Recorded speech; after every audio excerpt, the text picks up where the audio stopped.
As we work forward this week toward the first winter event that we've had, is that I thought I would take a moment and kind of clarify for everyone what's really happening around reliability here in Texas. The politicians of today are using it as cannon fodder, okay, to reposition themselves on multiple fronts. And the general population is really concerned with regards to, has the problem been solved?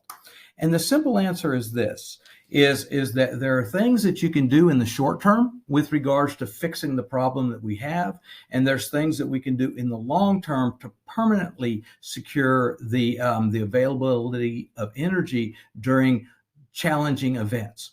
And so what I have heard numbers of time is nothing's been done. Nothing's been done. Well, the truth of the matter is much has been done and there is much in process. Here's the deal. There are things that you can do in the short term, okay? Weatherizing plants, doing different things to protect the infrastructure that it stands as it stands today. Okay, those actions have actually been taken and they have improved the reliability of the system and bought us some short-term insurance. Okay, is that because the big problem with the Texas grid is that for the last 20 years is that we really have had no insurance in the system that in the event of a really challenging event that we've got some resiliency, some ability to bounce back. Okay, and this has become a bigger and bigger deal as we've added renewables into the grid, because renewables you cannot control. And as the percentage of renewables goes up, the bigger the problem is with regards to controlling, okay, things when things start to go bad.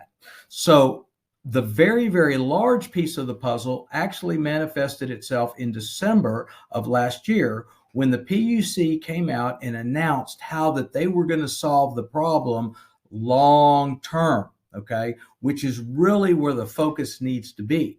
And so the bill that was passed, SB3, okay, which was passed in the legislature, and the changing of the guard at the PUC and at ERCOT has lent itself to an entirely different way to solve the problem.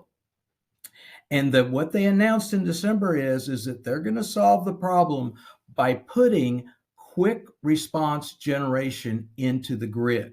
Okay. Now, what that means is that to the grid it's always got to be balanced, the same amount of electricity being put in as taken out. Okay.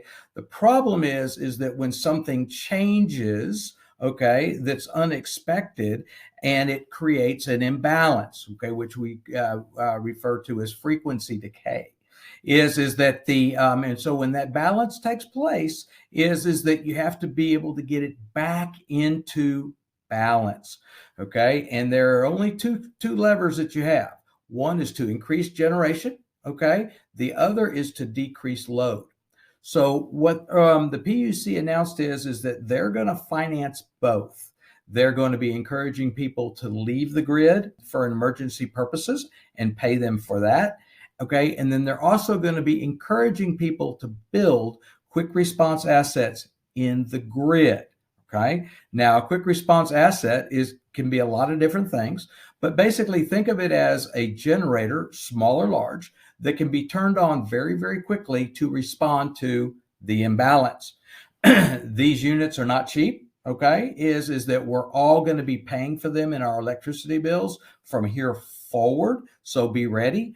But what it comes down to is that the Texas insurance policy, okay, that's getting ready to be put in place is in fact paying load to stop using power when it's needed by the grid and paying developers to build generation assets in the grid that can respond quickly when in fact that we have an imbalance.